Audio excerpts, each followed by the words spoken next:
Hi, Mayor. Good morning, Joe. How are you doing today? Doing well, thank you. What a weekend here in Quincy again this past weekend. Yes, both from the weather viewpoint, but also from the events. Really was a terrific weekend. A lot of great goodwill and feedback on obviously the big day up at Pageant and Adams Field with the balloons, the Hot Air Balloon Festival. But even before that, I was at the Roll Hats event at the stadium, Quincy High, Hmm. put together where they have several games and really a spirit day for the school at the stadium was pretty remarkable. But yeah, we had thousands show up for the Hot Air Balloon Festival. It was tricky to navigate. The traffic was challenging, but Yeah. police did a good job keeping everybody safe. And the light show, just phenomenal. Something you normally don't see around here, so it was extra special for sure. And I've got nothing but positive comments about that. And then, of course, on Sunday we had the have a palooza at Kilroy's with the Cartoons and then Dick and Jane playing. I was there for a while as well, and good crowds, and it helps the restaurants and the bar rooms of the square as well. So good stuff, really good stuff. Yeah, it's just never ending because there's more coming up on this Saturday. It's kind of the first, I guess, Heritage Day in the city. Yes, this is Bob Damon's idea, and he's put together a lot of volunteers, which would really be terrific because we have so many historical assets in Quincy, and they're closed a lot of the year. But on this day, on Saturday, they'll all be open. They'll all be manned for tours, and people forget what we have in our own backyard. So I hope people take advantage of it and get out and check out some of the great historical sites we have. So I thank Bob for his work and all the volunteers.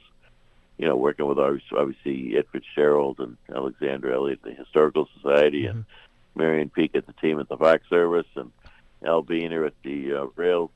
Well, not the rail site, but that'll be one of the sites. But the Yep. Quarry Museum, the folks at the Southern Tide Mill. I mean, on and Yeah. on. There's so many terrific places in Quincy that people probably drive by all the time and never even think about it, Joe. Yeah, guilty as charged. Absolutely, I've done the same thing for sure. And I always find that when I have friends that I take to visit some of these sites in Quincy, I see them again for the first time. It helps you to see through their eyes these sites that you take for granted. Oh, absolutely. And Dorothy Quincy House is also a great take. I know Paula Pierce and the Dames they do a great job. Yeah. It's owned by the state, but they're the ones that open it up and kind of run it. And we've spent some serious community preservation money down on that site, Hmm. both on the Hancock Carriage, but also on the building itself. So again, it's another great spot. So there's so many to pick from. Yeah. Cities and towns around the state they'd love to have one or two. We have many, many. I forget the number off the top of my head, but Yeah. it's at least a dozen. Yeah. Yeah. The Josiah Quincy House up in Wollaston is another great take Correct. as well. Gould Street. Yeah. Yep. The historic Hancock Cemetery will be open for tours too, so that's always an interesting take too. So plenty to do for sure, and it's free. Absolutely. Yeah, It plays beautifully into the 400 and the 250th we're going into. right. Uh, Both of them really accentuating our history, and there's no embellishment. Quincy's got it all. It's all real. It's good stuff. While we're on the topic, Mayor, any update on the plans for the Adams Presidential Center slash Performing Arts Center you can share with us? Well, I know that the selection committee for the architect has narrowed it down, and I believe there's three or four of them. I forget them off the top of my head, but they will be submitting, some not in the Shrek form, but something a little bit more in detail what they would envision for such a building, and then the committee will go through those and rate those and pick one of the architects they'll recommend to me. Okay, so that's the next step in the process. That's the next step, Okay. and that's until we really get something together with it doesn't have to be in not even close to final design, but some conceptuals, some layouts, floor plates, size, stories, entrances. To get a better feel for it. Hmm. Then we can begin making real decisions on size of the building and what's appropriate, what the square footage ought to be, what it needs to be, both for the Performing Arts Center, but also for the Adams Presidential Center. And as I said, we're looking for the city to be the lead on it. That the Adams Presidential Center would pay for their own build out of their space. But the Performing Arts Center is definitely a city facility. So that's why it just made sense. Maybe put them together, put them in the same building. We're not duplicating efforts. There's synergy there.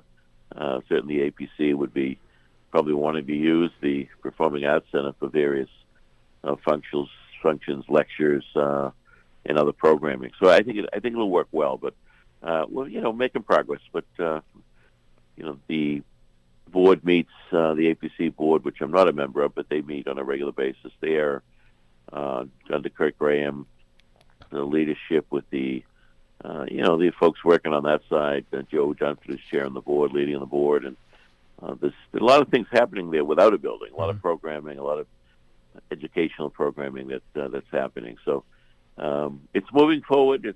We're not waiting for structure. The APC group is moving forward, doing some good stuff. Has a location been determined yet?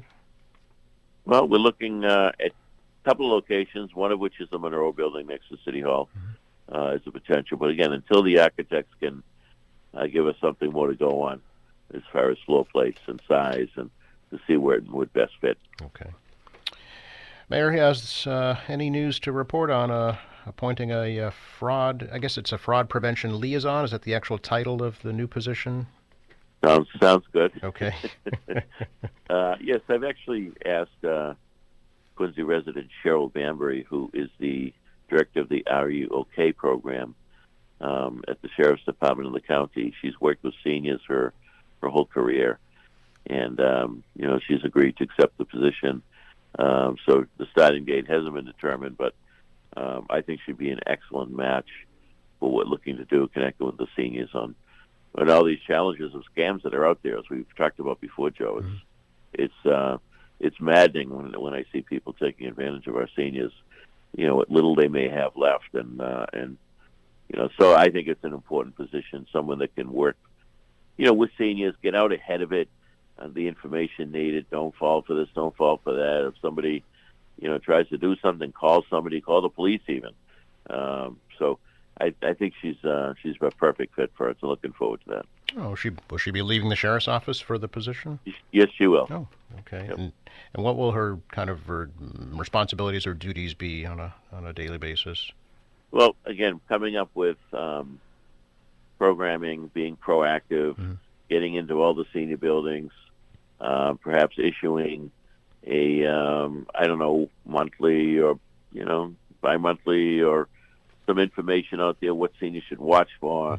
Continually communicate with people, so we try to stay ahead of folks that if they do get that crazy call, then they've got the information that they know what to do. And so I mean, she's done a phenomenal job at the county in that role. So I think she's probably got a lot of ideas. Working with Michelle Hanley and the team down at the senior center. So anything and everything we do in that area will, keep seniors from being sucked into these awful scams. So more detail to follow when she comes on board. Where will her office be located? In the senior center, Okay. and that'll be up to Michelle to work that out. Sure. We want to be part of that to help her get her message out here at QATV as well. Absolutely. Yeah. Yes. Happy to help her with that as well. Appreciate your time as always, Mayor. Great to talk to you. Same here. Enjoy the day. Thank you. You too. Bye now. Bye-bye. Quincy Mayor Thomas Koch, our weekly City Hall update here on AM Quincy.